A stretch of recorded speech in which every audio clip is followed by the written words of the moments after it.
Di sini berisi dalam konteks pemasyarakatan, kebijakan publik berperan penting dalam menjamin hak-hak narapidana, termasuk narapidana perempuan, agar mereka mendapat perlakuan yang adil dan sesuai dengan prinsip-prinsip hak asasi manusia.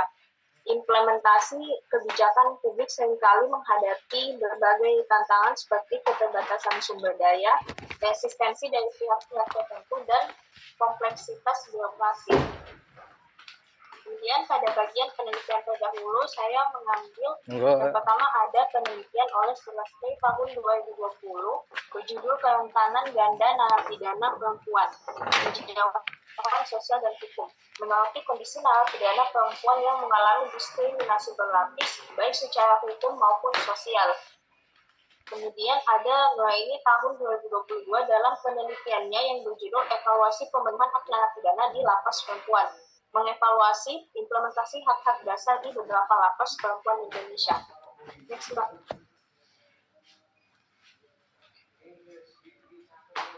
Selanjutnya ada penelitian oleh Handayani tahun 2023 dengan judul Perspektif Gender dalam Sistem Pemasyarakatan, meneliti sejauh mana sistem pemasyarakatan memperhatikan dimensi gender dalam pembinaan narapidana perempuan. Selanjutnya ada Wulandari tahun 2021 dalam skripsinya Stigma dan Reintegrasi Sosial Narapidana Perempuan Pasca Pembebasan, menjelaskan bagaimana stigma sosial menjadi hambatan besar dalam proses reintegrasi. Dan yang ketiga tahun 2022 dalam jurnalnya Hak Narapidana Perempuan dalam Perspektif HAM di Lapas Khusus Perempuan, menganalisis pemenuhan hak narapidana berdasarkan prinsip-prinsip HAM dan menekankan bahwa masih terdapat kesenjangan antara norma hukum dan praktik di lapangan. Next, Mbak.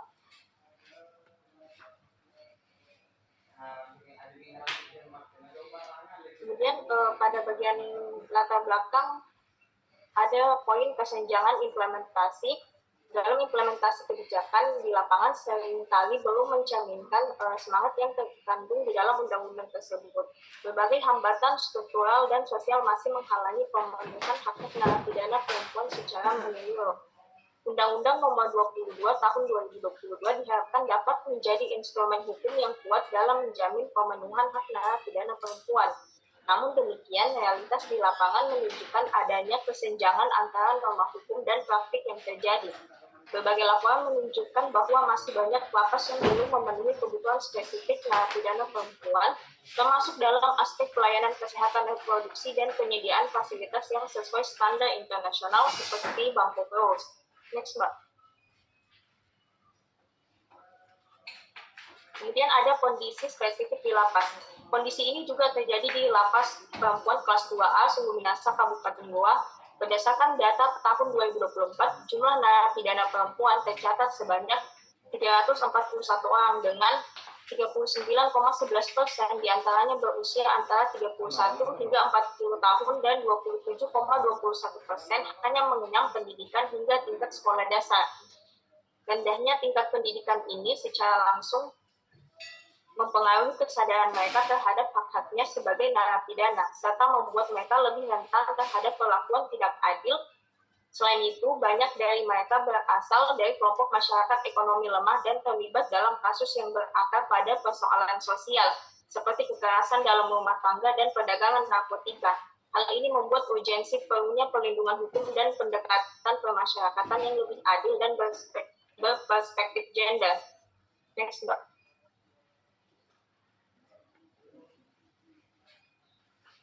Kemudian pada rumusan masalahnya ada 3 poin, yaitu bagaimana implementasi pemenuhan hak narapidana perempuan di Lapas Perempuan Kelas 2A Sungguh Minasa, Kabupaten Goa berdasarkan Undang-Undang Nomor 22 Tahun 2022 tentang Pemasyarakatan. Yang kedua, bagaimana peran petugas lapas dan pemangku kepentingan lain dalam menjamin pemenuhan hak narapidana perempuan sesuai dengan pendekatan berbasis hak asasi manusia (Human Rights-Based Approach). Dan yang terakhir, bagaimana strategi kebijakan yang dapat dikembangkan untuk mengurangi stigma dan diskriminasi terhadap narapidana perempuan di dalam sistem pemasyarakatan. Next, Mbak. Kemudian pada pendekatan metodologis, saya menggunakan teori keadilan sosial dan human rights-based approach. Pendekatan keadilan sosial dan HLBA memberikan fondasi yang teoritis dan kuat untuk mengevaluasi kebijakan dan praktik di lapas perempuan Sungguh Minasa Kabupaten Goa. Dengan mengadopsi lensa keadilan sosial, penelitian ini menelaah apakah perlakuan terhadap narapidana perempuan sudah memenuhi standar keadilan substantif, sementara HLBA digunakan untuk mengukur sejauh mana negara memenuhi kewajibannya dalam menghormati, melindungi, dan memenuhi hak narapidana sesuai kerangka hak asasi manusia. Kedua pendekatan ini juga mendorong partisipasi aktif dari narapidana dalam proses pengambilan keputusan yang menyangkut kehidupan mereka seperti pemilihan program pembinaan atau penyusunan rencana integrasi sosial. Dengan memperkuat kapasitas warga binaan sebagai pemegang hak atau right holders dan petugas lapas sebagai pemikul kewajiban, HLBA menjadi alat penting untuk memperkuat akuntabilitas sistem permasyarakatan. Next, Mbak.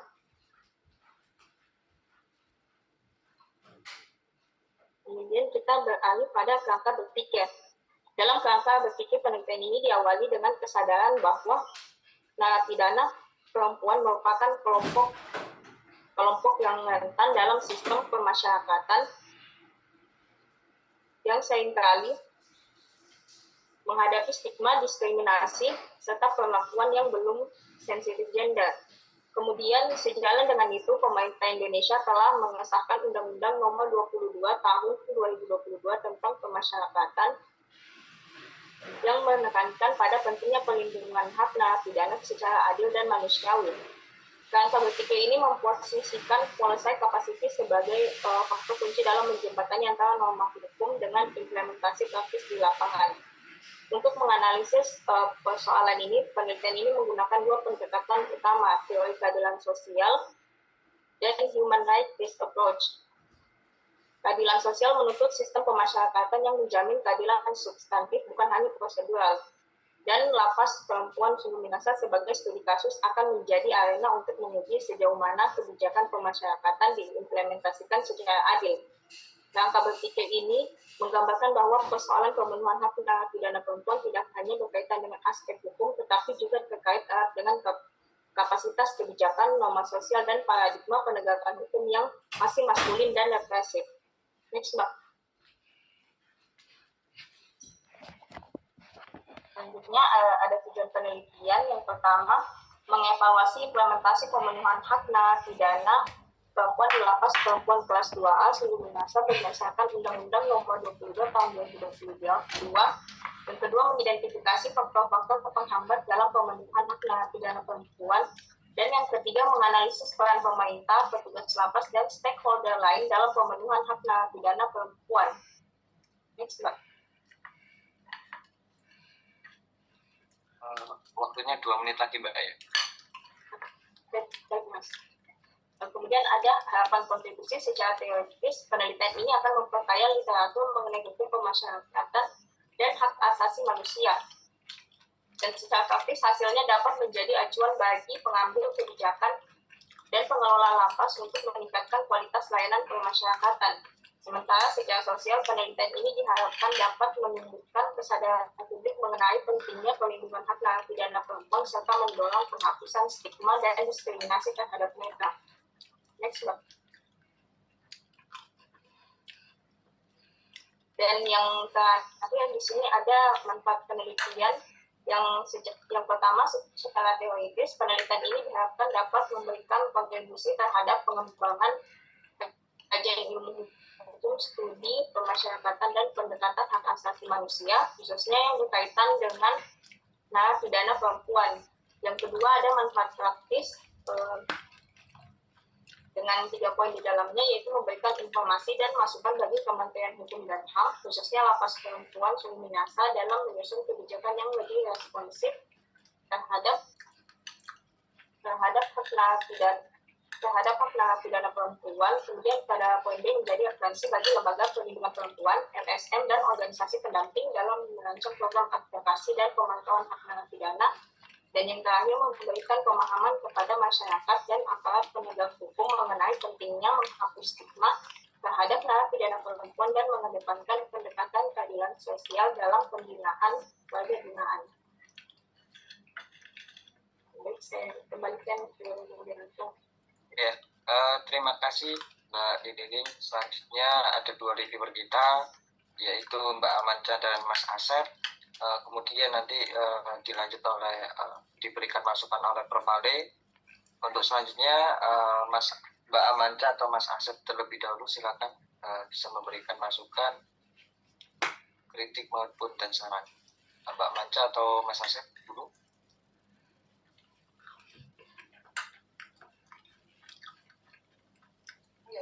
Mungkin itu saya. Iya, silakan Mbak. Terima kasih atas waktunya. Terima kasih atas Mbak Lili untuk presentasinya ya. Suaranya kurang besar sih Mbak. Halo? Sudah besar ya? Oke.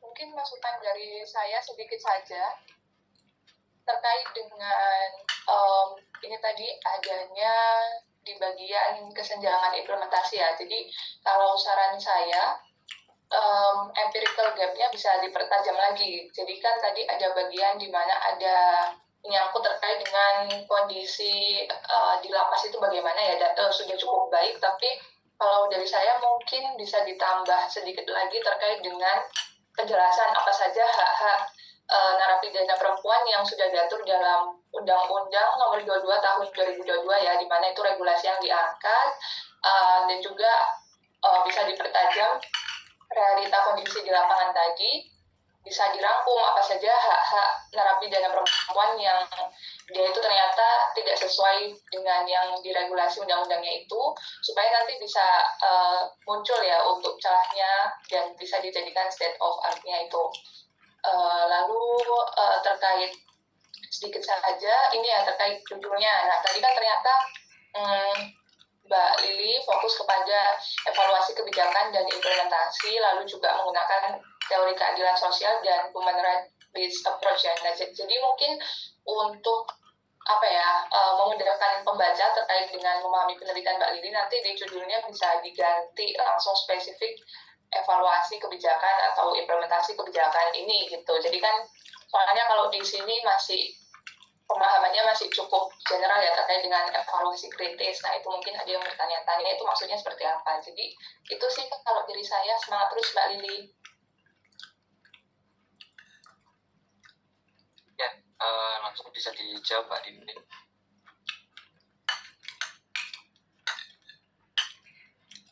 Baik, terkait masukannya, saya mengucapkan terima kasih banyak Mbak Aca untuk masukan yang terkait dengan kesenjangan implementasinya.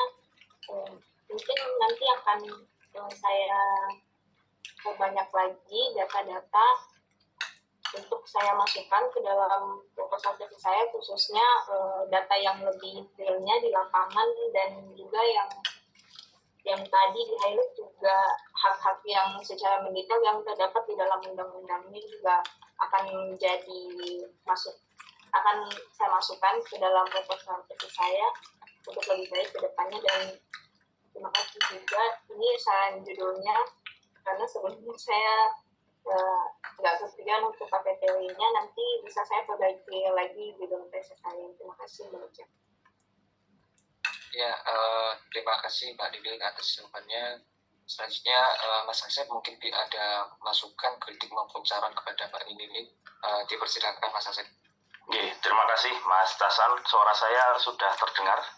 Aman Mas Asep. Oke. Selamat malam Prof. Vale, Mbak Liling. Pertama Mbak Liling apresiasi ya karena sudah mempresentasikan presentasi ini atau proposal tesisnya dengan bagus. Ada 2 masukan dari saya Mbak Liling. Yang pertama sebenarnya bersama dengan Mbak Amanca bahwa di dalam latar belakang perlu ditambahkan kejadian-kejadian atau empiricalnya tentang tidak adanya atau adanya pemenuhan hak narapidana perempuan. Kan mungkin banyak ya di website gitu atau di koran-koran gitu misalnya terjadi di lapas ini hak perempuan dilanggar dan sebagainya, itu perlu ditambahkan agar kemudian memberikan ketertarikan terhadap pembaca bahwa oh ini tuh menarik begitu untuk kemudian diteliti. Pertama itu. Yang kedua, karena saya melihat judulnya adalah hak narapidana perempuan dalam perspektif UU nomor 22, saya sempat download Mbak Lililing tentang UU nomor 22 tahun 2022 ini. Di sana dijelaskan bahwa untuk hak narapidana perempuan itu mereka hanya diatur tentang fungsi reproduksi, antara lain perempuan sedang haid, terus kemudian mengandung, melahirkan, atau menyusui. Artinya mungkin itu perlu juga dimasukkan dalam mungkin definisi konsep atau kemudian bagian dari salah satu yang dianalisis hanya sekitar itu saja kan begitu. Nah kemudian perlu penjelasan detail tentang UU nomor 22 tahun 2022 karena di situ juga disebutkan bahwa dalam pasal 63 UU nomor 22 tahun 2022 ketentuan lebih lanjut mengenai perawatan tahanan, anak, narapidana, dan anak binaan diatur dengan peraturan pemerintah. Nah ini kalau memang sudah ada peraturan pemerintahnya perlu dimasukkan Mbak Lililing karena ini adalah bagian dari pisau analisisnya. Artinya apakah di dalam PP itu mengatur tentang misalnya narapidana perempuan itu anaknya harus umur berapa dan sebagainya, karena nanti Mbak Lililing pasti akan meneliti sampai ke situ begitu. Misalnya di lapas Sungguh Minasa Goa ini ada kejadian yang tidak terpenuhi menurut peraturan pemerintah yang sudah berlaku, kan itu besok analisnya pakai itu. Kemudian terus kemudian di pasal 62 itu juga mengatur anak dari tahanan atau anak dari narapidana perempuan itu juga perlu dimasukkan sebagai tambahan pisau analisis dan memastikan bahwa hak perempuan itu lebih jelas di empiricalnya. Itu aja Mbak Lililing. Selamat malam Prof. Ali, terima kasih Mbak Lililing. Terima kasih Mas Alep, menarik sekali nih. Mungkin bisa langsung ditanggapi oleh Pak Lililing. Terima kasih banyak untuk masukannya Mas Asep. Semuanya sudah saya catat dan akan menjadi perbaikan proposal tesis saya ke depannya.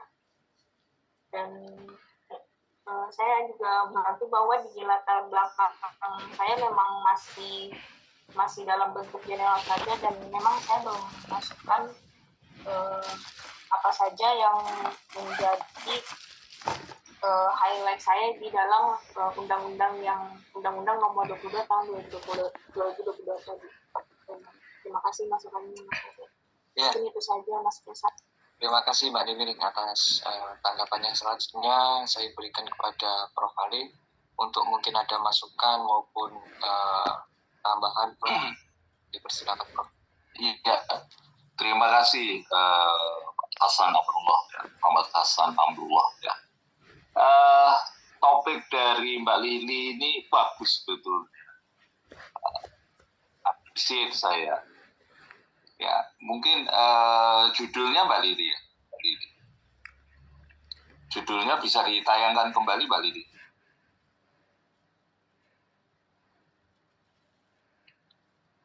Karena judul itu membawa konsekuensi ya, termasuk redaksional, konsep yang ada di situ itu harus punya makna. Oke. Senang saya ada kata menerobos stigma itu ya, evaluasi kritis pemenuhan hak narapidana perempuan dalam perspektif Undang-Undang nomor 22 tahun. Oke. Pertama, tentu saya akan bertanya pada Mbak Lili tentang Undang-Undang nomor 22 tahun 22 ya. Itu kan berkaitan dengan fokus.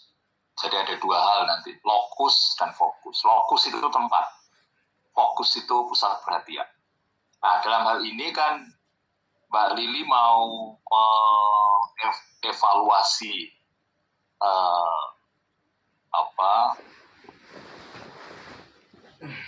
implementasi ya sebetulnya dari Undang-Undang Nomor 22 Tahun 2022. Nah, ini Mbak Lili. Mbak Lili ini mau di latar belakang masalah. Kira-kira mau membangun narasi positif atau negatif tentang undang-undang ini, Mbak Lili? Halo Mbak Lili? Iya, Prof.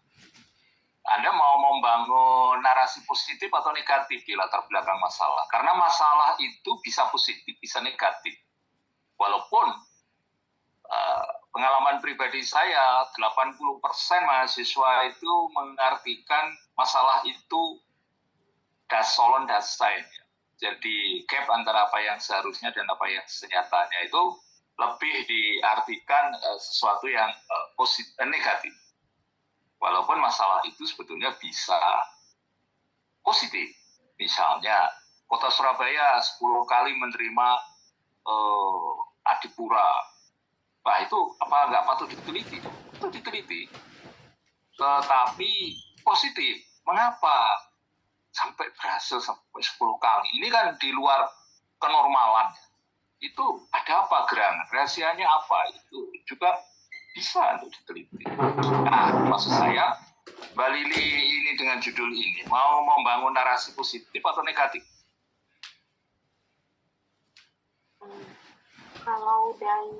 Kalau merujuk pada undang-undangnya, saya ingin membangun narasi positif, karena di dalam proposal tesis saya juga memasukkan ini aturan dari PBB untuk jadi acuan dari Undang-Undang Nomor 22 Tahun 2022 tentang pemenuhan hak-hak narapidana perempuan.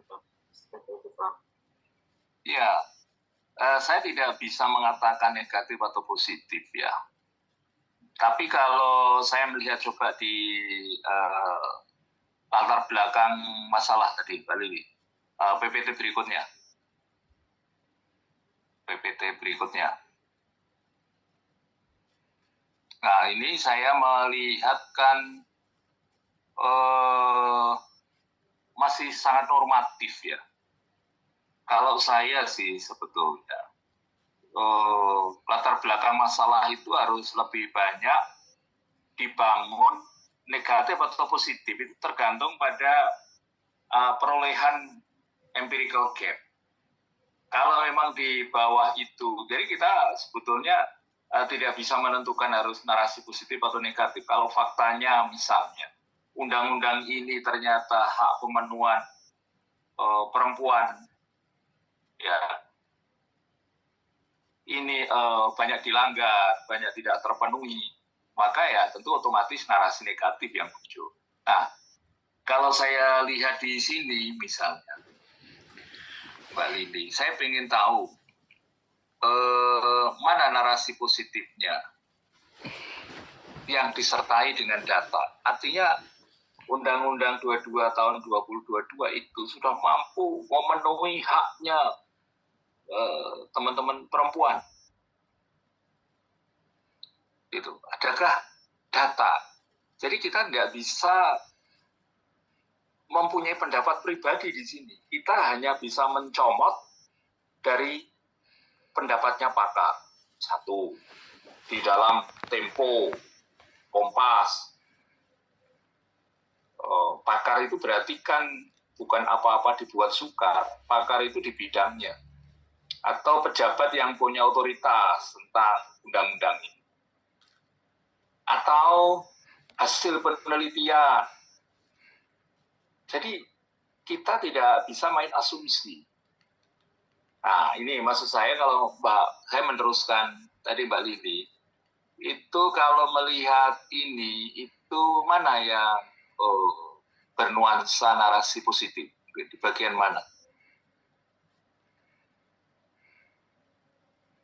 Apakah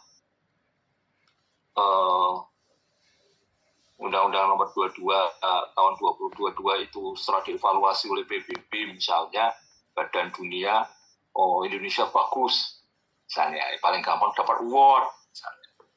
Adakah gitu, Mbak Lili? Jadi ini mungkin berikutnya Mbak Lili coba, saya pengen tahu di ini. di PPT berikutnya. Common ground.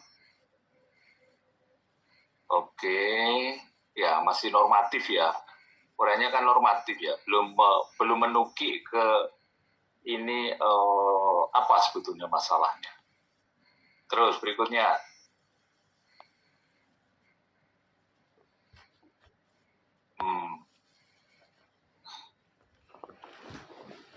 Penelitian terdahulu, kerangka ganda narapida tinjauan sesuai hukum. Nah, kalau saya lihat hasil riset, berarti kan satu empirical gap, itu fakta data. Maksudnya empirical gap itu ternyata di dalam implementasi undang-undang ini, itu perempuan banyak diperlakukan di bawah standar normatif undang-undang ini. Nah, kalau melihat Sulastri ini, saya lihat menyoroti kondisi narapidana perempuan yang mengalami diskriminasi berlapis, baik secara hukum maupun sosial. Nah, moga-moga Mbak Lili itu bisa nanti mencari penelitian yang lebih spesifik ya, tentang Undang-Undang Nomor 22 Tahun 2022. Itu prioritas. Terus itu, nah, jadi banyak mengalami diskriminasi. Sistem perundang-undangan masih bersifat netral gender dan belum memperhatikan kebutuhan khusus perempuan. Ini kan negatif. Iya kan Mbak Lili? Ini kan negatif ini, hasil penelitian ini. Jadi sama sekali tidak mendukung pesan dari Undang-Undang 22 Nomor 20. Nah, inilah pentingnya. Jadi setelah empirical gap, yang kemudian yang kedua adalah riset gap, hasil riset. Terus ini penelitian Nuraini tahun 22, kita lihat. Mengevaluasi implementasi hak dasar di beberapa lapas perempuan di Indonesia. Ia menemukan bahwa walaupun regulasi hukum terkait telah mengakomodasi hak narapidana, pelaksanaannya masih terhambat oleh keterbatasan sumber daya, kurangnya pelatihan petugas, kurangnya pengawasan terhadap. Oke. Kalau melihat ini, Mbak Bibi, saya lihat mestinya narasi negatif ya. Jadi perempuan itu kan banyak termarginalisasi, ya Pak, sebagai kaum lemah secara kodrati ya. Dan hasil dua penelitian ini menunjukkan bahwa memang perempuan itu belum terpenuhi hak-haknya. Nah, kesimpulan saya adalah mestinya Mbak Lili nanti membangun bahwa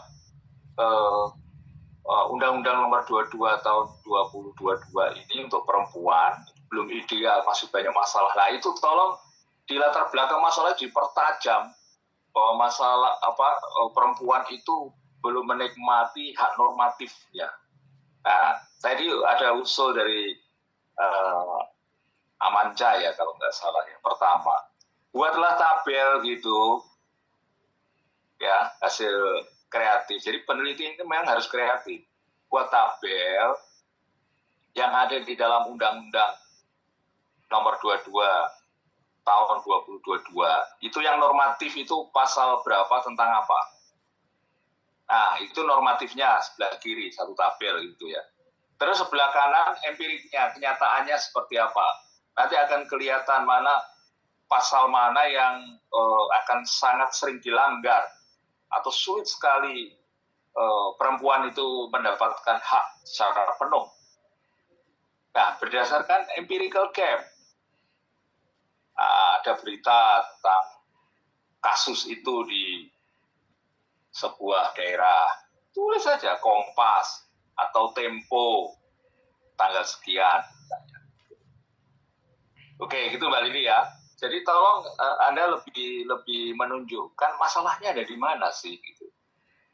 Itu satu catatan saya. Itu tentang lokus ya. Fokus. Ya, jadi bahannya adalah empirical gap, kemudian research gap, yang ketiga itu sebetulnya theoretical gap, yang keempat itu bisa methodological gap. Tapi oke lah, empirical gap sama riset gap aja saya kira cukup, ya cukup tajam. Gitu. Jadi menarik ini punyanya Mbak Lili itu. Tapi kalau perasaan saya sih, itu mesti narasinya harus banyak negatif, Pak, sesuai dengan hasil penelitian dari 2 penelitian yang Anda kutip itu, hasilnya negatif. Perempuan itu selalu termarginalisasi di banyak aspek ekonomi, sosial, budaya, karena paham kita itu paham patriarki ya, sehingga dia menjadi termarginalisasi, tersisih dalam implementasi undang-undang ini. Saya yakin banyak negatifnya, banyak. Nah, makanya untuk itu Mbak Lili harus kreatif, membuat tabel. Isinya ada nggak Mbak Lili? Punya anu nggak? Saya ingin tahu. Undang-undang ini punya word-nya nggak? Undang-undang 22 tahun 2022. Punya nggak? Nyimpen nggak? Saya pengen tahu pasal demi pasal itu isinya. Mestinya kalau penelitian kualitatif itu, itulah yang menjadi fokus. Jadi pasal mana yang paling banyak pelanggaran? Ya, ada nggak Mbak Lili? Punya nggak? Undang-undang. Iya Pak. Ya tadi moderator upload ya, searching ya dapat ya. Ada nggak undang-undang nomor 22? Saya ingin tahu ya, mumpung ini untuk kita semua. Ada filenya Pak. Oke, bisa ditampilkan. Jadi tunggu saya ambil, saya di laptop dulu Pak. Ya, oke. Saya hanya pengen tahu saja. Jadi bayangan saya gini, kualitatif itu, empiriknya itu adalah pahlawannya itu, panglimanya itu adalah data. Makanya disebut di penelitian kualitatif itu, data itu sumber teori. Ya, jadi kalau saya disuruh nanti pembahasan, itu yang mengedepan bukan teori. Mengedepan itu pasal. Misalnya, oke, lanjutkan pelan-pelan ke bawah, Mbak. Terus memutuskan, terus hak perempuan di mana ya kira-kira ya? Pemasyarakatan ini masih definisi. Terus ini anak binaan yang perempuan nggak dikasih stabilo gitu ya Mbak ya. Terus ini masih ada anak barang masuk ya. Ini tidak khusus perempuan ya Mbak ya, Mbak Lili. Undang-undang nomor 22 ini nggak khusus perempuan ya? Iya Pak. Jadi ada beberapa pasal yang saya highlight di situ yang hanya khusus membahas perempuan, tapi untuk keseluruhan isinya itu tidak membahas hanya untuk perempuan saja Pak. Ya nanti Anda harus kasih stabilo itu yang khusus perempuan, sehingga Anda ambil. Oke, berikan contoh satu aja yang berkaitan dengan perempuan mana? Di pasal berapa? Sebagai contoh.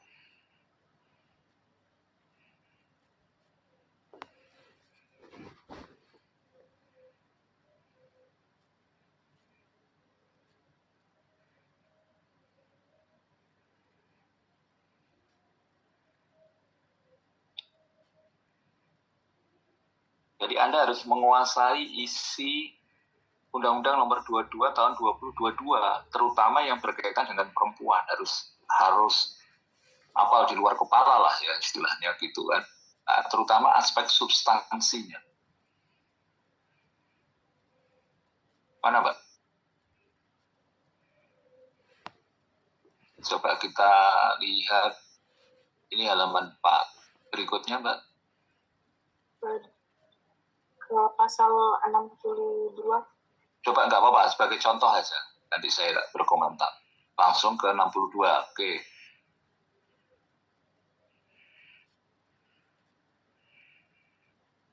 Mana ini? Ini atasnya masih anak. Dalam hal anak, ya itu tadi. Jadi Anda harus mensortir mana yang pasal berkaitan mengatur anak secara normatif. Ini mana ini berkaitan dengan perempuan, narapidana. Sanksi sebagaimana pasal ayat 1 huruf A tidak diberikan bagi tahanan dan narapidana perempuan dalam fungsi reproduksi.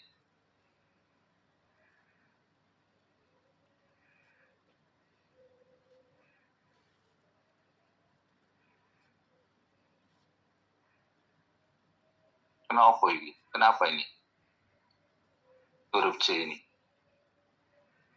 Dalam fungsi reproduksi, perempuan yang sedang haid, mengandung, melahirkan, atau menyusui, kenapa?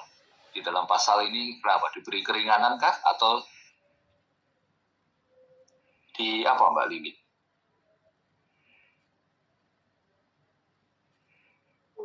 Saya pahami terkait perempuan yang dalam masa fungsi reproduksi yang sedang haid, mengandung, melahirkan atau menyusui itu lebih diberikan hak-hak khusus atau keringanan atau pengunduran di dalam apa seperti itu. Dan mohon maaf, saya juga belum menguasai sepenuhnya. Nah itu. Jadi Anda harus menguasai normatifnya. Ini standarnya. Jadi undang-undang ini Anda riset, itu standarnya itu. Nah nanti Anda sebelah kanan itu mau motret fenomena empiriknya. Betulnya simpel ya. Jadi sebelah kanan itu seharusnya normatif, sebelah kirinya normatif tentang perempuan. Anda sortir nanti pasal-pasal mana itu, tidak semua kan. Terus sebelah kanan itu hasil pemotretan Anda di lapangan, di LP ini. Nah, itu Anda harus menguasai dong. Pakar Undang-Undang 22, 2022 loh, Pak. Ya, oke. Ini saya sebagai contoh aja. Jadi ini huruf C itu berkaitan dengan, saya pengen lihat. Pasalnya yang mana pasalnya? Pasal berapa? Bunyinya seperti apa?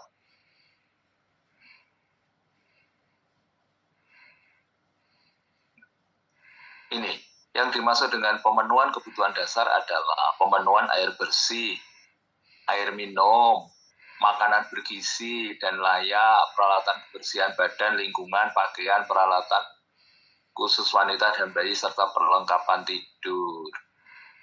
Nah, misalnya saya sebut aja ini huruf C itu pemenuhan kebutuhan dasar. Berarti ini air bersih ini diberikan pemenuhan air bersih, air minumnya juga, makanan bergizi, layak. Lah ini misalnya untuk kasus satu ini aja. Itu pesan dari pasal ini itu di lapangan terpenuhi nggak? Anda tahu atau terpenuhi atau enggak kan nanti wawancara dengan narasumber. Informan Anda yaitu perempuan yang di penjara kan. Nah, misalnya seperti itu. Jadi sebelah kiri Anda harus mengidentifikasi yang berkaitan dengan perempuan sekaligus menyamakan persepsi apa yang dimaksud dengan pasal normatif itu. Ini penting karena nanti Anda mau memotret sebelah kanan lapangannya seperti apa, dan itu berkaitan dengan guide interview dan seterusnya. Nah, jadi ini kelompok berkebutuhan khusus dan anak-anak binaan. Anda kan khusus perempuan, jadi yang C loh.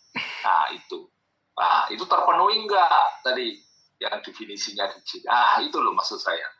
Jadi Mbak Lili harus nanti itu ya pelan-pelan. Topiknya menarik. Saya berharap jangan pindah lagi, dalami aja itu. Terus di latar belakang masalah, misalnya kalau ada kasus, ada narapidana dalam kondisi hamil meninggal. Setelah diinvestigasi ternyata air atau janinnya meninggal misalnya.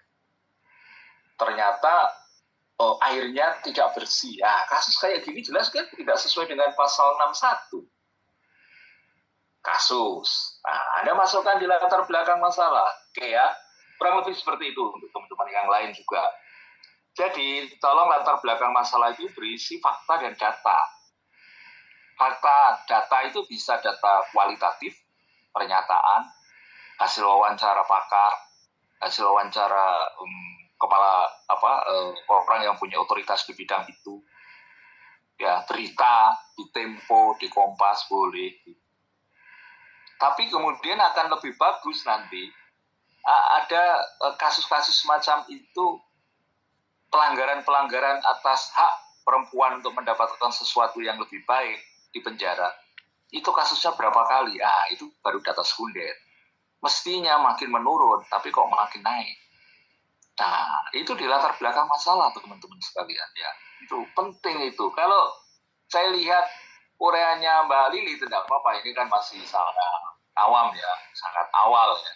Itu masih sangat normatif. Jadi latar belakang masalah itu jangan normatif. Empirical gap harus ditunjukkan. Terus research gap digunakan untuk memperkuat empirical gap. Syukur-syukur theoretical gap, tapi kalau enggak apa-apa. Penelitian terdahulu dong, research gap itu.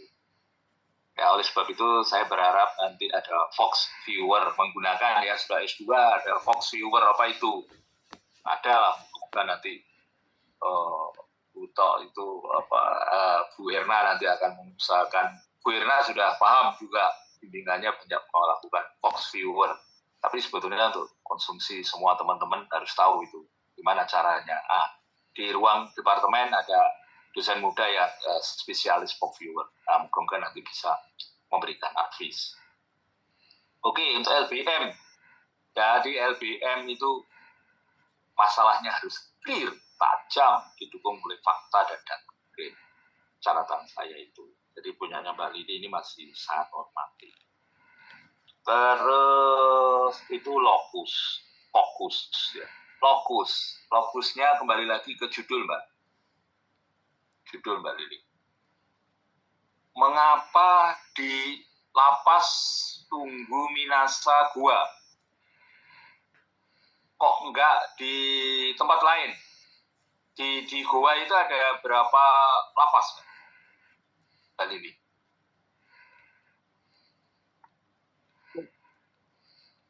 Ada berapa lapas? Di Goa itu setahu saya ada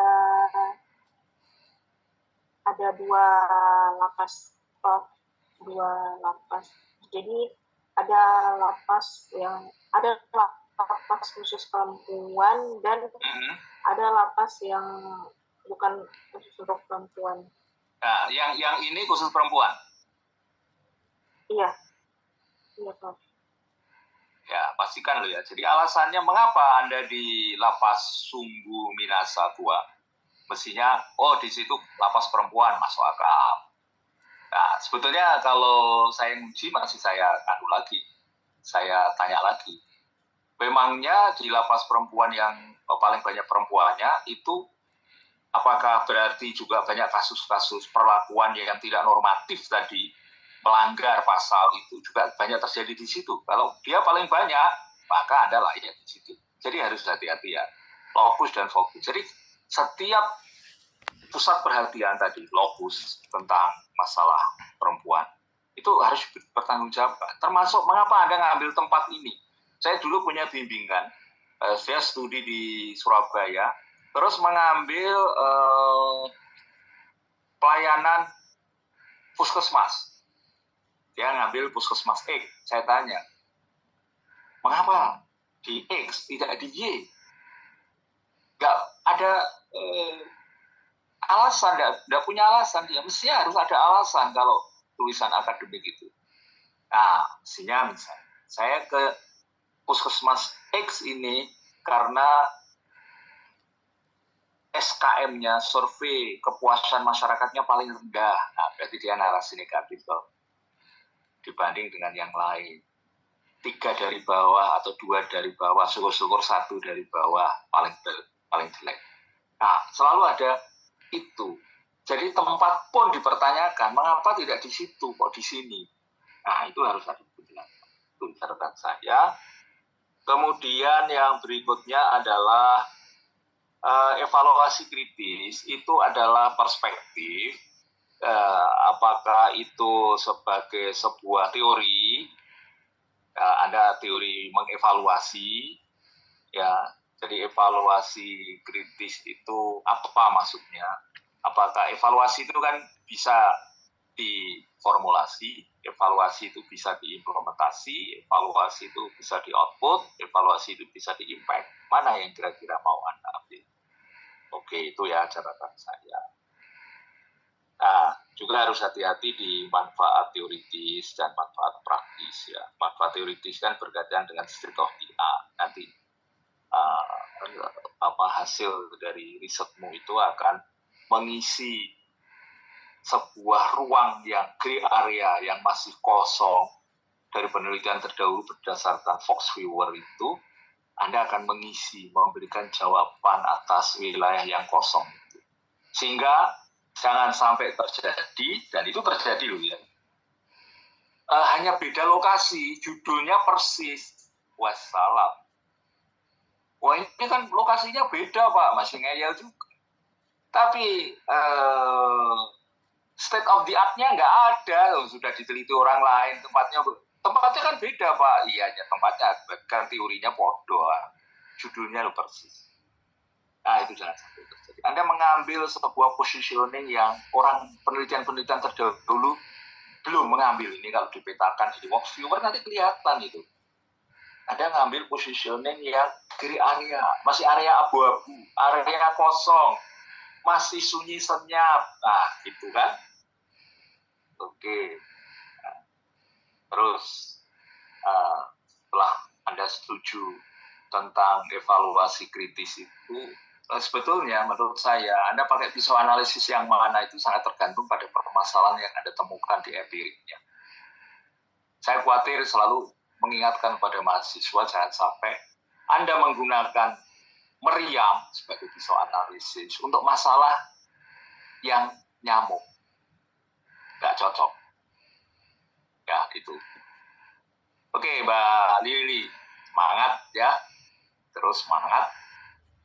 Nah, topiknya bagus, cuman biasalah proses belajar kan ada diskusi, apalagi nanti kalau ada sudah punya pembimbing yang definitif, pelan-pelan perbaiki. Tapi topiknya saya sangat mendukung. Pertama apa? Perempuan. Ya, masyarakat yang masih termarginalisasi. Karena hukum itu termasuk di LP itu saya pernah bimbing 2 kali anak dari Kemkumham dulu. Hasil penelitiannya menunjukkan bahwa sistem pendidikan di penjara itu tidak membuat orang makin sadar, tapi makin canggih, makin pinter untuk mencongkel pintu mobil, pinter untuk mengelabui orang. Jadi sekolah yang jahat, bukan sekolah yang baik. Nah, misalnya seperti itu. Oke, dari saya gitu Mbak Elis ya. Waktu juga yang harus menyadarkan saya untuk berbagi dengan yang lain. Ya, masih banyak catatan juga. Tapi nggak apa, tetap semangat. Ya Mbak Lili, ya, topiknya bagus, sudah saya dukung. Ya, oke, tinggal membuat latar belakang masalah lebih empirik lagi. Jangan normatif LBM itu. Ya, oke, cukup dari saya Mbak Elis. Bernuwun.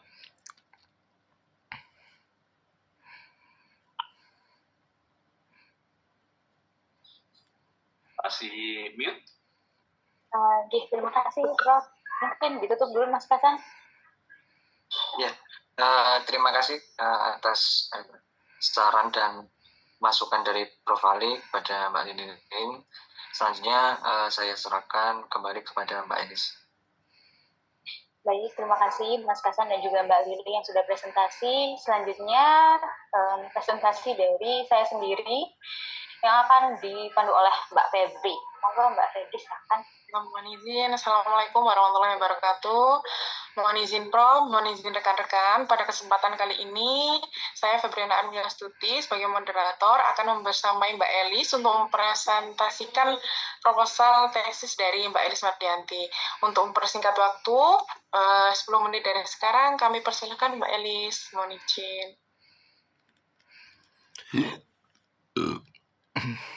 Oke, baik, sebentar Mbak, masih lag sedikit. Iya, enggak apa-apa, Mbak.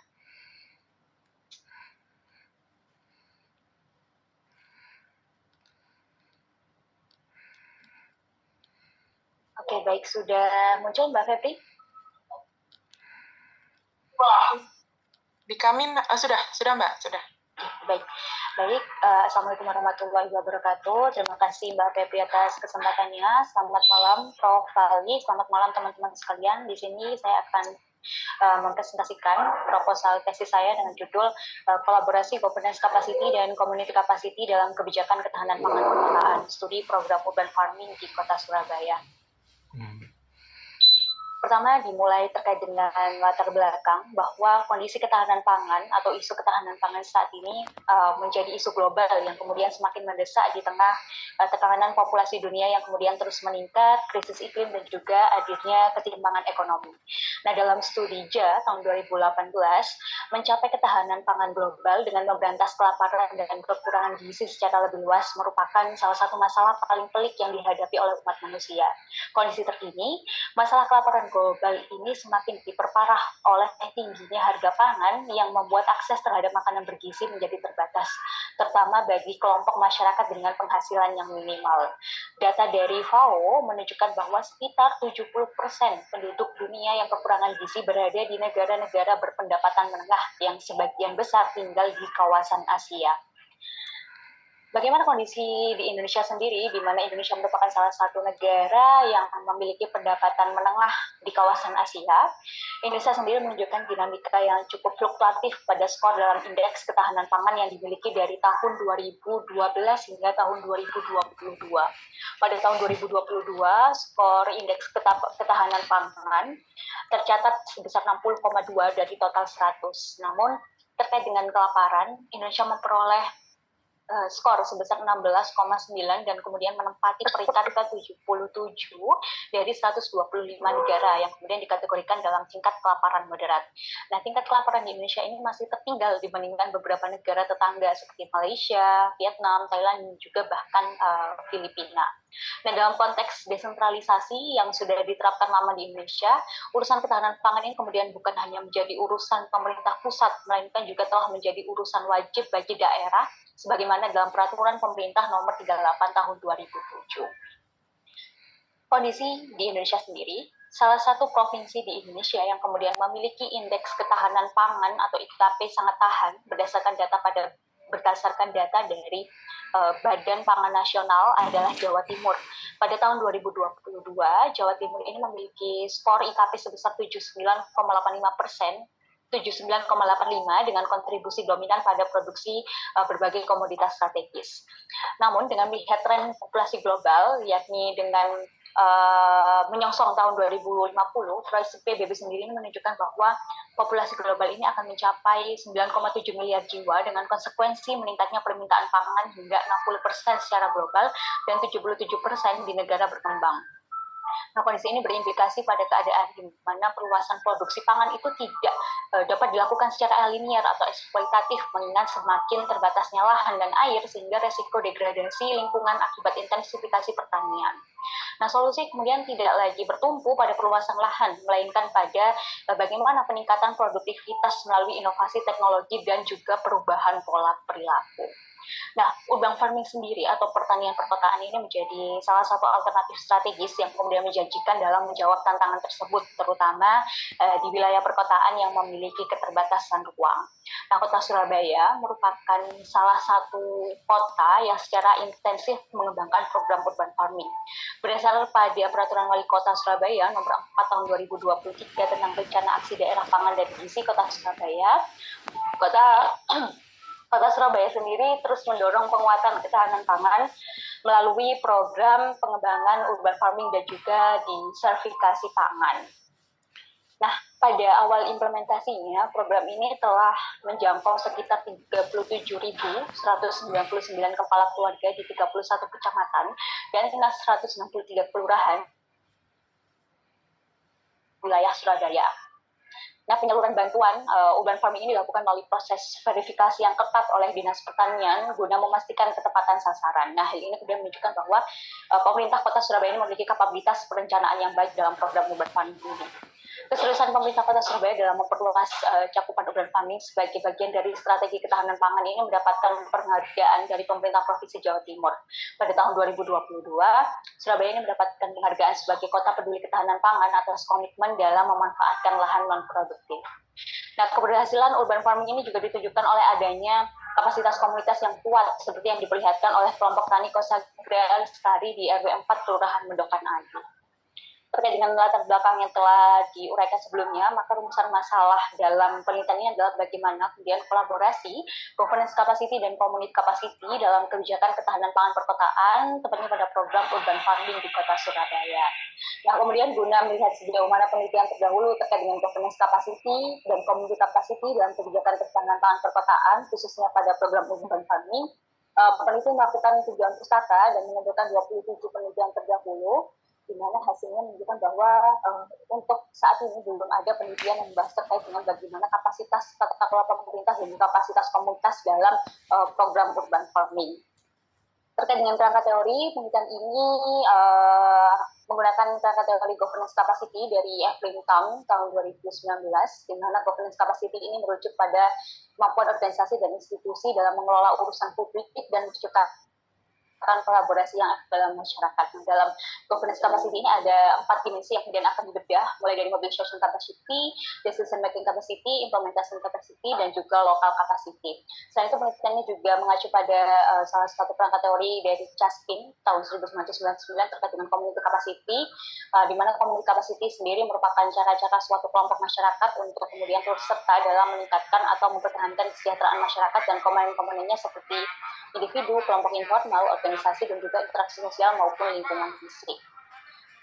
Terakhir, dengan metode penelitian, penelitian ini berencana menggunakan pendekatan kualitatif deskriptif, kemudian lokasi penelitian ada di Kota Surabaya, teknik penentuan informan menggunakan teknik purposif, teknik pengumpulan data direncanakan menggunakan 3 cara, observasi, wawancara mendalam, dan juga fokus group discussion, yang kemudian menyasar pemerintah Kota Surabaya, kemudian Dinas Ketahanan Pangan dan Pertanian Kota Surabaya, termasuk nanti kelompok-kelompok tani pelaku urban farming itu sendiri.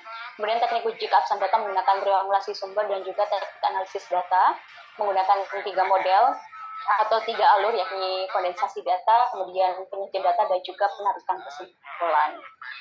Sekian, terima kasih presentasi dari saya. Mohon masukan dari teman-teman sekalian. Apabila ada salah kata, saya mohon maaf. Wassalamualaikum warahmatullahi wabarakatuh. Waalaikumsalam warahmatullahi wabarakatuh. Terima kasih Mbak Elis. Untuk mempersingkat waktu, mungkin untuk para reviewer, dimulai dari Mas Farhan dulu, mungkin bisa menanggapi dan memberikan masukan. Dipersilahkan, Mas. Terima kasih Mbak Febri. Mungkin Prof. Kale, Pak Elis, terima kasih paparannya sudah luar biasa ya. Terkait dengan latar belakangnya, jadi disampaikan topiknya terkait dengan ketahanan pangan seperti ini. Terus kemudian juga sudah ditampilkan berbagai data, baik itu indeks ketahanan pangan Indonesia, dari Indonesia kemudian masuk ke Jawa Timur, terus masuk ke Surabaya, bahkan Surabaya mendapatkan penghargaan begitu ya. Berarti tadi seperti yang di penampil pertama tadi Mbak Lili, Prof. Ali kan bertanya apakah ini positif atau negatif. Berarti ini sepertinya arahnya ke positif ya Mbak Elis ya? Iya Mas Farhan, rencananya memang mengambil best practice-nya begitu. Oh, best practice, oke. Terus kemudian terkait dengan gap akademik atau gap empirisnya, tadi sudah ada empirisnya, terus akademiknya tadi sudah ada 27 penelitian terdahulu ya. Mungkin bisa ditampilkan tadi betul seperti Prof sampaikan di Fast Viewer itu ditampilkan juga Mbak Elis. Jadi biar kelihatan ini posisinya di mana penelitiannya. Kemudian research question sudah bagus. Kemudian state of the art belum muncul juga ya, belum disampaikan ya. Nanti mungkin bisa dielaborasi lagi. Terus kemudian sebaiknya kerangka konsepnya itu juga ditampilkan, maksudnya biar yang melihat itu tahu, oh dari sini ke sini sampai nanti outputnya seperti apa gitu. Terus kemudian teorinya berarti menggunakan 2 teori Mbak, governance dan community capacity ya? Iya, rencananya begitu Mas Farhan, tapi memang karena penelitiannya kualitatif, tentu nanti teorinya bisa berubah ya Mas, karena alurnya akan induktif dan nanti akan menyesuaikan kondisi pengolahan lapangan lagi. Oke, sebagai panduan saja. Oke, bisa. Oke, terus tadi juga sudah disampaikan di desain penelitiannya di bab 3 ya. seperti jenis, lokasi, fokusnya, terus teknik pengumpulan data, pengolahan tentuan informan, analisisnya juga sudah ada sih. Saya kira sudah oke sih Mbak Elis. Menurut saya sudah baik. Oke, sekian Mbak Febri, terima kasih. Baik, terima kasih untuk Mas Farhan. Mungkin Mbak Elis ingin menanggapi sepatah dua kata untuk Mas Farhan, dipersilahkan. Baik, terima kasih Mbak Febri kesempatannya. Terima kasih Mas Farhan atas berbagai masukannya. Nanti akan saya tambahkan mulai dari terkait dengan post viewer, termasuk penekanan pada set of the art dan juga tampilan terkait dengan alur pemikirannya. Terima kasih banyak Mas Farhan. Kami. Baik, terima kasih. Selanjutnya untuk Mbak Elva, kami persilahkan Mbak memberikan masukan. Ya, sebelumnya mohon maaf ya, ini kondisinya kayaknya aku harus off-cam karena akhirnya tadi kadang suaranya ada terus tiba-tiba tidak ada gitu. Ya, at least ini proposalnya sudah mendeskripsikan dengan dikit ya. Aku membaca latar belakang juga yang tulis gambar itu lengkap dari ketahanan pangan global sampai level kota. Nah, sebenarnya tadi juga udah ditampilkan sama Elis ya bahwa Surabaya itu meraih penghargaan. Nah, tapi kalau boleh ditampilkan juga dampak positif real ketika program ini berjalan yang sudah menjamah 37.000 sekian keluarga ya, itu dampak positifnya apa gitu, mungkin bisa dijelaskan secara realnya itu apa sehingga bisa meraih penghargaan gitu, dan untuk memperkuat urgensi ya kenapa ini harus dibahas. Nah terus karena ini pakai teori governance capacity sama community capacity itu sepertinya aku belum menangkap ya, atau nanti coba tolong jelaskan ya terkait dinamika antara pemerintah dengan komunitas ini tuh gimananya gitu sampai harus ada kolaborasi ini begitu dalam tentang ketahanan pangan di kota Surabaya.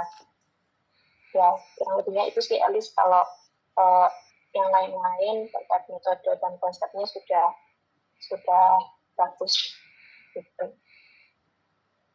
Iya, saya Mbak Febri, terima kasih.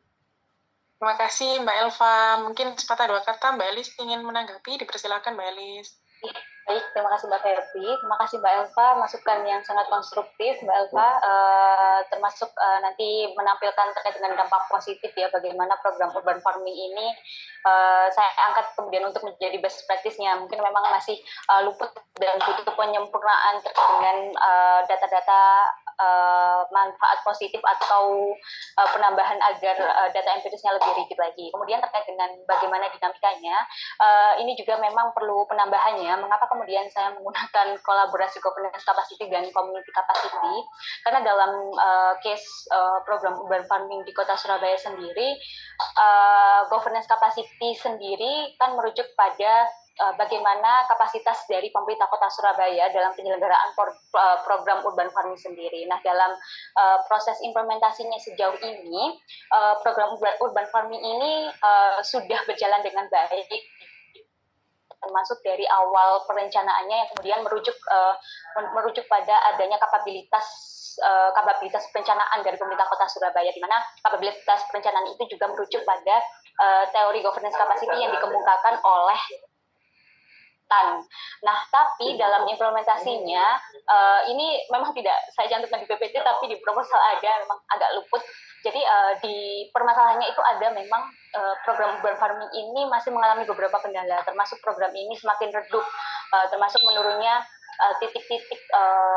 titik-titik implementasi urban farming. Nah, namun di program urban farming sendiri itu ketika dia mengalami kesuksesan, dia itu menunjukkan adanya kapasitas komunitas, yakni dari kelompok tani di Surabaya itu sendiri. Jadi ada beberapa kelompok tani, ketika dia memiliki kapasitas komunitas yang kuat, maka urban farming ini kemudian bisa sukses begitu Mbak Elva. Mungkin nanti memang perlu diperjelas lagi terkait dengan problem empirisnya. Mungkin sedikit itu Mbak Elva. Terima kasih banyak Mbak. Makasih Mbak Febri. Baik, Baik, terima kasih Mbak Elva, terima kasih Mbak Febri. Mohon maaf, terima kasih Mbak Elis dan Mbak Elva. Mohon izin untuk Prof. Fali, mohon izin Prof. berkenan untuk memberikan masukan dan tanggapan kepada proposal tesisnya Mbak Elis. Dipersilakan untuk Prof. Mohon izin. Oke, makasih Mbak Febri memberikan kesempatan saya untuk makan nasi dari Gresik. Lapar soalnya. Ya. Jadi sekarang sehat lagi. Tadi nggak sehat, lapar. Kemudian teman-teman kan bisa itu ya sambil nyeruput kopi. Nah, satu komentar saya tentang ketahanan pangan bagus. Topik-topik bagus ini, dua ini bagus. Saya ketahanan pangan, jadi ini topik yang sangat kekinian, ya. Jadi kita itu aneh negara agraris, tapi rawan. Dulu di era Pak Harto itu ada yang disebut swasembada beras, ya. Karena orang Indonesia itu kalau makan ya nasi. Sehingga dipakai contoh negara-negara lain di dunia. Kalau mau tentang KB, tentang swasembada beras, datanglah ke Indonesia. Jadi, luar biasa Pak Harto itu. Tangan dingin ya, konsisten. Oke. Urban farming. Pertanyaan saya ini Mbak Tis, ya. Pertama, saya ingin tahu dulu. Karena kita itu magister kebijakan. Program urban farming itu leading sektornya atau di bawah kendali dinas apa? Di Surabaya sendiri program urban farming di bawah Dinas Ketahanan Pangan dan Pertanian Kota Surabaya, Pak. Itu program ini mulai tahun berapa? Program ini sudah lama sekali, Prof. Mulai dari tahun 2010. 2010. Nah, berarti ada dokumen normatifnya enggak? Dukungan Jadi normatif. tujuannya apa, mekanisme, terus pembiayaannya gimana, dan seterusnya. Dukungan normatifnya ada, Prof. Biasanya itu dicantumkan di Perwali, Prof. Terkait dengan rencana aksi daerah pangan dan gizi. Kalau yang terbaru. Oke, saya sebetulnya pengen tahu, karena ini kualitatif, jerohane dalamnya program urban farming itu seperti apa sih? Saya pengen melihat tujuan normatifnya apa. Kan mesti gitu. Apalagi sudah mulai tahun 2010. Itu dulu tujuan normatif. Nah, ini sampai hari ini apakah bisa dikatakan berhasil atau gagal? Nah, mestinya berhasil atau gagal itu berasal dari tujuan normatifnya itu, keberadaan dari program urban farming ini. Saya khawatir malah misalnya, saya pernah keliru dulu. Kayak gini, ternyata di situ disisipkan di dalam dokumen resminya, tidak hanya ini, tapi juga ada menyerap tenaga kerja. Waduh ya, mestinya mahasiswa juga harus meneliti dong berapa lapangan kerja yang bisa diserap dari program urban farming itu, karena ada di tujuan normatifnya. Nah, itu yang mesti kita lacak dulu. Ada enggak dokumen itu, mekanismenya, tujuannya, terus gimana yang berkaitan, ada enggak Mbak? Kalau berdasarkan pada dokumen normatifnya, peraturan wali kota ini sebetulnya memang program urban farming ini khususnya itu bertujuan untuk meningkatkan kesejahteraan masyarakat, khususnya untuk mengurangi tingkat kemiskinan, Prof. Sebetulnya karena program urban farming sejak awal diimplementasikan itu ditujukan kepada gakin atau keluarga miskin di kota Surabaya. Jadi kayak bantuan-bantuan programnya itu memang ditujukan kepada keluarga miskin yang kemudian membentuk suatu kelompok tani, yang kelompok taninya itu tadi membangun sebuah urban farming di kelurahannya, begitu, Prof. Ada bantuan APBD enggak di situ? Ada, Prof. Ada APBD-nya dialokasikan oleh Pemkot Surabaya. Nah, tentu karena ada duit di situ kan mesti ada SOP-nya, ada mekanismenya. Nah, itu tolong nanti di deskripsi lokasi itu harus masuk ini bagian dari field of research. Jadi Mbak Elis harus masukkan itu. Maksud saya begini, itu satu ya, sudah clear. Jadi itu sama dengan Mbak Lili tadi, Anda harus jadi pakar di bidang substantif yang mau Anda teliti. Tadi Undang-Undang Nomor 22 Tahun 2022 tentang perempuan, pasalnya harus ditelaah. Mbak Lili wajib itu. Terus kalau Mbak Elis berarti kan itu harus tahu itu jeroani program urban farming itu kayak apa. Karena itu nanti menjadi bahan untuk mencari informasi hal ehwal yang berkaitan dengan urban farming. Satu itu ya, jadi wajib tahu. Ya, kalau ada mekanisme sehingga itu nanti untuk ngisi deskripsi lokasi. Deskripsi lokasi itu bukan sejarah, bolehlah sedikit ya. Tapi itu bagian dari field of research. Sehingga data-datanya yang termaktub di dalamnya nanti bisa dipakai untuk pembahasan. Ya, satu itu. Kemudian yang kedua tadi sudah ditanyakan. Lihat judulnya Mbak Elis. Lihat judulnya. Topiknya menarik, perlu diskusi. Nah, saya setuju tadi ada pertanyaan. Ya. Ini ada dua pisau analisis. Ya. Lah, dua pisau analisis itu kalau sinergik di S3 saya pernah bimbing. Itu dia dari awal itu dua pisau analisis. Tapi kemudian di dalam arsitektur konseptualnya itu dia satukan itu dua pendekatan itu sehingga tetap yang dipakai adalah satu versi. Nah, ini antara kolaboratif governance capacity dengan community capacity ini menurut saya adalah dua pisau analisis. Nah, yang mau dipakai untuk membedah itu menurut saya sarankan ambil satu aja. Satu, tapi yang relevan dengan problem empirik dari program urban farming. Nah, tadi yang belum kelihatan. Dalam konteks program urban farming yang mulai tahun 2010, itu ada masalah apa sih? Masalah yang kira-kira relevan dengan kolaboratif governance capacity atau yang berkaitan dengan community capacity? Milih salah satu. Mana yang paling tajam? Nah itu kalau menurut saya. Nah tadi Mbak Elis kan belum menuki ke problem yang berkaitan dengan pisau analisisnya. Kalau kolaboratif governance itu kan berarti bahwa program urban farming itu melibatkan banyak institusi. Maka Surabaya cukup berhasil karena kerjasamanya bagus. Atau ada lagi program yang cocok dengan kolaboratif governance. Itu adalah stunting. Stunting itu saya neliti juga. Stunting itu ada 26 institusi yang terlibat, mulai pusat, provinsi, kabupaten. Anda bisa bayangkan itu sebuah program dikeroyok 26. Pasti hasilnya amburadul.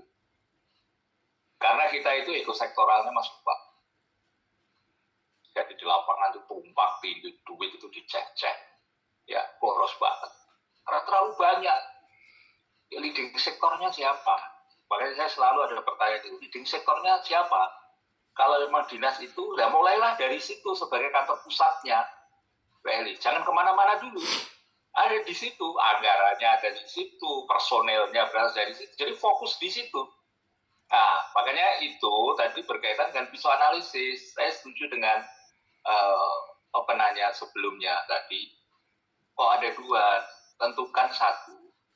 Tapi yang paling tajam. Gitu. Jadi kita mau pakai pisau analisis itu tergantung pada narasi masalah yang kita bangun di latar belakang bersama.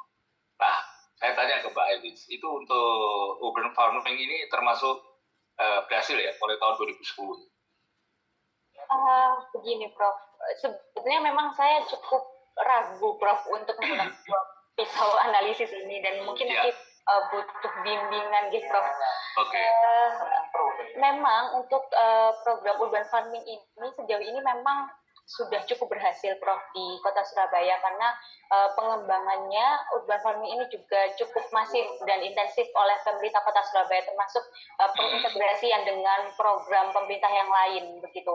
Jadi agar tidak urban farming ini tidak berjalan sendirian, kemudian diintegrasikan dengan program lain. Nah, akhirnya di sini saya menganalisis adanya kapasitas pemerintah, kapasitas tata kelola pemerintah untuk program urban farming. Namun kemarin itu program urban farming ini mendapat kritik dari DPR, Prof, karena data yang disampaikan oleh DPRD itu program urban farming ini menurun karena titik-titiknya yang semula beberapa ribu kemudian turun begitu, Prof. Nah, kemudian mengapa saya kemudian menunjukkan community capacity, karena ada beberapa data yang menunjukkan bahwa ketika program urban farming ini berhasil, maka di sana itu ada dari kelompok dari komunitas yang dimana komunitas ini adalah kelompok tani begitu, Prof. Jadi kemarin akhirnya memberanikan untuk mengambil 2 pisau begitu, Prof Ali. Ya. Ini kalau saya pribadi, kalau saya memilih, kayaknya lebih memilih ke community capacity. Artinya basis kekuatan program ini bukan dari birokrasi, tapi justru dari komitmen partisipasi masyarakat, masyarakat miskin ya, Mbak Elis ya, untuk menambah pendapatannya, karena di situ kan bisa ada mengandung nilai ekonomis ya, bisa dijual. Nah, itu menarik sebetulnya. Ini mengingatkan pada model para pejabat di Thailand. Pejabat di Thailand itu kalau kunjungan ke desa-desa itu membawa bibit di sana itu. Bawa bibit yang sesuai dengan desa yang dia mau kunjungi. Kemudian dia sepanjang perjalanan itu ngepiur bibit itu. Sakarpe dewe, pinggir jalan di ini. Biar nanti tumbuh menjadi tanaman liar, tapi kemudian dibina oleh pemerintah. Mengapa itu? Sehingga tanah-tanah kosong itu tidak ada yang betul-betul kosong, akan mempunyai nilai ekonomis. Walaupun itu menurut saya ya random, terus tidak melalui pendekatan yang lebih konseptual ya. Tapi it's okay, karena jadi para pejabat itu kemana-mana membawa bibit. Misalnya saya kunjungan ke Benowo gitu ya. Nah, selama saya kunjungan ke Benowo, saya nyebar bibit-bibit itu di kiri kanan selama saya perjalanan itu, biar nanti jadi tanaman liar khusus mangga semua. Nah, itu model Thailand itu untuk memanfaatkan itu. Tapi ya tentu saja mestinya harus di-manage, ada bantuan pemerintah, ada leading sektor, kayak urban farming itu lebih manageable. Jadi, tapi kekuatan nanti ke depannya, makanya saya ingin tahu tujuan normatifnya apa, gitu ya, selalu itu. Karena nanti yang Mbak Elis foto itu fenomena empiriknya. Nah, ini nanti yang menarik, antara yang normatif sama yang empirik itu kadang-kadang kan bias. Bias itu tidak selalu jelek dan tidak selalu baik. Nah, nanti ada analisis. Apa agar urban farming itu lebih pesat lagi? Oh, misalnya di samping ada ini, apakah masyarakat itu dibina, diberikan pelatihan, sehingga dia misalnya kayak ini foto Anda ini kan apa ini? Ini tumbuhan apa ini ya? Di rumah saya. Ada, Prof. Ada di belakang rumah ada. Nah, itu tekniknya gimana? Terus akhirnya nanti kalau oversupply, ya produksinya banyak, nanti yang ngambil siapa? Ya, kan ada e-katalog misalnya, bakat-bakat bisa dilakukan koperasi segala macam. Tapi sehingga kalau saya lihat itu isu tentang kolaborasinya nggak, karena ujung tombaknya adalah dinas yang spesifik kan. Justru yang menarik itu membangun community capacity itu. Nah, kalau saya sih lebih cenderung ke community capacity ya. Warga seneng, warga partisipasinya bagus karena mendapatkan tambahan. Kalau tidak ada nilai ekonominya, maka susah, Pak. Tapi karena ini ada. Nah, jadi mohon ambil satu pendekatan yang paling dekat, paling relevan, paling tajam. Nanti hasilnya bisa mengkritisi model itu untuk kasus ketahanan pangan direvisi, dipakai bahasa menterengnya kan direkonstruksi atau direkonstruksi atau direkonstruksi. Ya, jadi dikurangi atau ditambah atau diubah seperti apa. Itu saran saya. Oke, matur nuwun. Baik, terima kasih Prof.